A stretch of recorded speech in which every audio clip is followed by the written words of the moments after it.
Hey everyone, welcome back to another product review. Just getting things set up here a little bit. What we're reviewing today is Roadbed. So what we have here is we have Midwest Products Cork and we have Woodland Scenics foam. As you can see, they're both about the same size. We're going to go over all the dimensions and everything here in a little bit, all the pros and cons of each. Some people prefer one over the other. I've used one primarily for most of my life, which has been the Cork, but have recently been experimenting with this stuff, and I'm slowly but surely moving more towards this. But that's not to say it's the best thing that there is. It's just working best for me. So the biggest factor for a lot of railroading today is cost. Let me discuss cost right off the bat with you so that you can kind of get an idea of what we're looking at.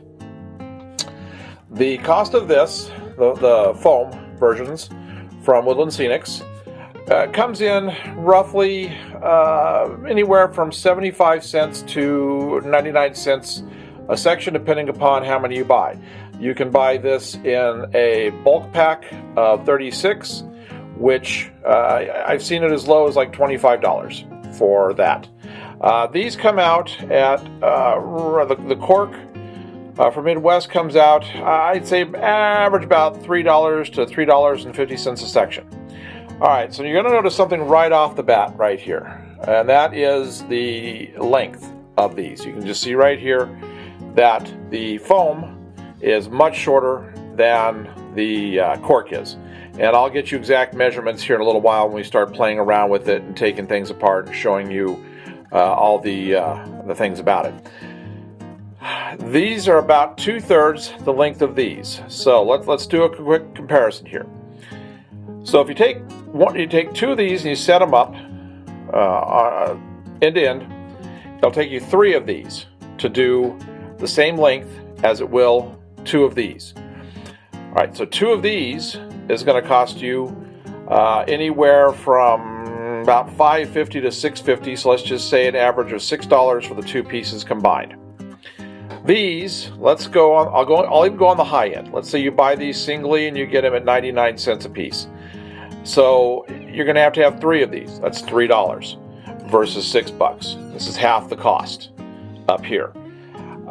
So that right there, if you're budget minded, as far as I am, you can see right off the bat that you can get your roadbed for half the cost. Now, I have not done a lot of looking into it to see. I know a lot of guys like to just get big sheets of this for their entire yards, and they just put a huge sheet down of it, and then they cut and customize it the way they want. I don't know if if you can buy this kind of stuff in a large sheet, but be that as it may, what I'm concentrating today mostly on is just doing the roadbed for your main line running or your sidings and things like that, not doing a whole area like this might be right here. Okay, so that's the biggest comparison I can tell you right now as far as the cost goes is the foam runs about half the cost. All right, so now we're going to talk about adhesives for this.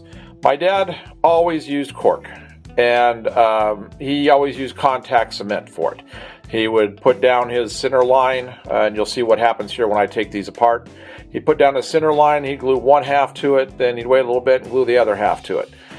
And I remember going down to the train room many a time and just getting hit in the face with that smell of that contact cement. And it's strong. It's really, really strong. I don't know how toxic it is, but it's just a really strong. I'm sure there's other things that will glue the Cork to this, to a foam base or the other, but that's what he always used. So I can only go on my past experiences as far as that goes. Okay, this right here has a glue, and I'll get the bottle here in just a little bit after I talk about it. It's a foam glue, and it glues foam to foam, or it glues foam to a substrate, like the wood. So it doesn't matter either way. Same sort of procedure as far as putting them down. You have your center line. These are in halves, and you put it down. With this one, I can't remember on this one if Dad ever had to when he put, I'm sure he did, when he put the contact cement down, he would put it down onto the thing, and then he would pull it, after he sat there and he mushed it into place, and then he would pull it back and he'd let it air cure for a little bit and then put it back down. You have to do the same thing with this. You have to put half of it, you line it up, flip it over, put the glue on half of it, put it down, follow your line, put it down, tap it in, let it sit there for about a minute, pull it back, let it sit for about 5-10 minutes, then put it down, and I guarantee you, you're never going to get it off. It is strong as anything. All right, so let's talk about properties about this versus this as far as finish details look. You can, I paint my road bed whatever color I'm going to do the ballast. I try to get it as close as possible so that if there's any gaps that I miss with the ballast, that the cork doesn't show through or the black doesn't show through. Both of these can be painted, any color you want to paint. So, and as far as gluing the ballast down, same thing. You just use the white glue mixture, the white diluted glue mixture for both of these. When you put your ballast down on here, you just use your dropper, put the glue mixture in, and it glues to both. Same exact thing. So as far as that goes, as far as ease of putting it in there, same thing. It works the same exact way. So they've got some very big similarities as far as that goes. So that covers now price and how you use it. So next thing I'm going to do is I'm going to set the camera up over here on the side, and I'm going to cut some of these apart, and then I'll be back in just a second and I'll show you the flexibility of both of these. All right, so now I have taken them apart. Now, one thing, the foam I just got in a hurry, but the foam you need to cut it. It gives you the cut line, but you need to cut it with a good X-Acto blade like this. It doesn't peel apart as easily as the foam does. Foam really you just take it, you tear it, and you're done. So that's, there is a little bit of a difference to that. As far as these goes, this is definitely a little easier, but this is not that big a deal. I mean, you just keep a good sharp blade and you're good to go. All right, so hang on just a second here, and I'm going to show you the flexibility of each. All right, here we go. So we'll start with the foam, and I'll just push it out of the way. I use the wider one because the wider one's going to be a little harder to work with. So as you can see, it pops up right there as you start to go. Let's say you're trying to go around a curve. So, but if you have this, if you got the good tacky glue, you can set it down. As you can see, it will do curves without any problem. I mean, you can even do, you know, like S curves like that. So just have to, this comes with gluing it down properly and putting the, letting it air, you know, you glue it. This is the glue for the foam. I went and found the bottle of it. Put it on the back, smear it, make it smooth, put it down, glue it like this. Same thing applies with this. About a minute, let it hold, flip it over like this. Let it tack up for about 10 minutes. Put it back on. You can do whatever you want to do with it. Put it down a little bit at a time. It's just going to go beautifully. So as you can see, this does have some good flexibility. So cork does too. As you can see, this, well, that's the narrower. Let me get the little wider of a strip, just like I did. We'll just compare wide to wide. So we're doing it that way.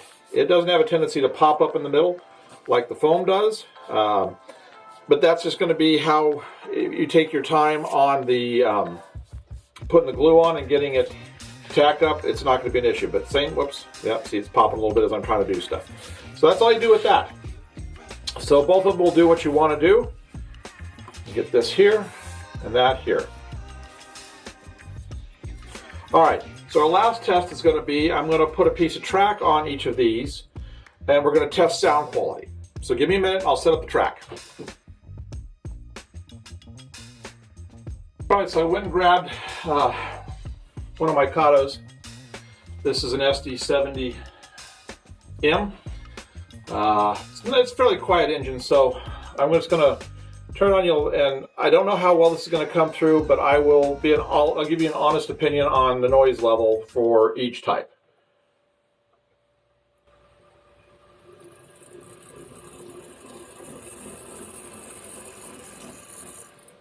All I heard there was a little bit of the noise of the motor.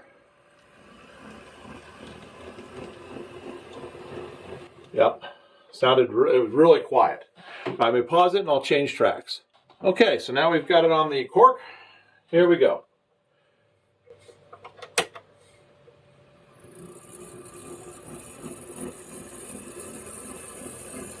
Okay, I can definitely hear a noise through into this.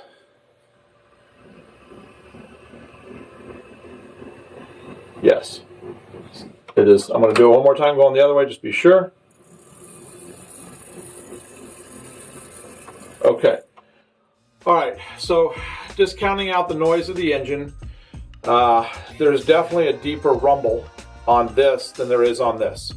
So I would say this has got better sound quality to it, sound deadening quality to it versus the cork. All right, one other thing about the cork that this does not have the issue with.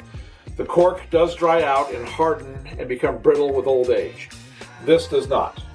This stays pretty much the way it is forever. I don't know forever, but for a long, long time. A lot longer than this. All right, so let's just do a quick review now. Let me get this out of the way. Turn off the power. Move the track off. We're just going to get this right here. All right, so give me just a sec. All right, so in review, let's go over the pros and the cons real quick. Cost. This definitely beats this. Length. This has got, if you just want to be laying stuff down, this has got a good length to it. This is definitely easier to take these two pieces apart than this. You'll have to just have a sharp blade for this. That's no big deal though. All right, this contact cement versus this glue right here, which I have found is fairly odorless. So that's a plus. Noise. This definitely had much more noise to it than this had. This was much quieter. You had foam on foam versus cork on foam. This gave a definite hollow sound rumble to it. Now, that may be good. You may like that because that may make it sound like your engines are making more noise, but if you have sound in them anyway, that's not a factor. This is just going to add more noise to your trains. This was nice and quiet. All right. So that is our comparison on this. So just depending on your situation and what you want to use, if you want to go by those comparisons, for me, this has won out over the years over this. But I know people still love this and still use it, and they have fantastic layouts and have no issues or anything like that. I personally am going to be going with that. So. But that's a judgment call on my own. I just was here to give you the pros and cons of each of those. So I hope this has been helpful, since these are kind of, I don't know how new this is, but I hadn't come across this until about a year ago, versus this, which has been around forever. Plus, I'm finding this, I can find a lot more in stock at the hobby shops than I can this. I don't know what the reason for that is. I've never asked about it, but some people are saying it's a supply issue. Okay, so I hope this has helped, and good luck with all of your railroading, and look for some more product reviews like this for stuff we're going to be using. I'm actually going to do a video showing me putting down this roadbed here in the next week or so for this whole area that we got going on right here. All right, well anyway, thanks for watching. If you like this video, please think about hyping it at the end. It's a new feature they've got. It'll push this video in front of other up to more people that would be interested in this sort of thing. You won't get any extra spamming or anything, videos being thrown your way for doing it. It just helps us get more views on our videos, and may help other people. But anyway, thanks for watching, and if you haven't, please like and subscribe.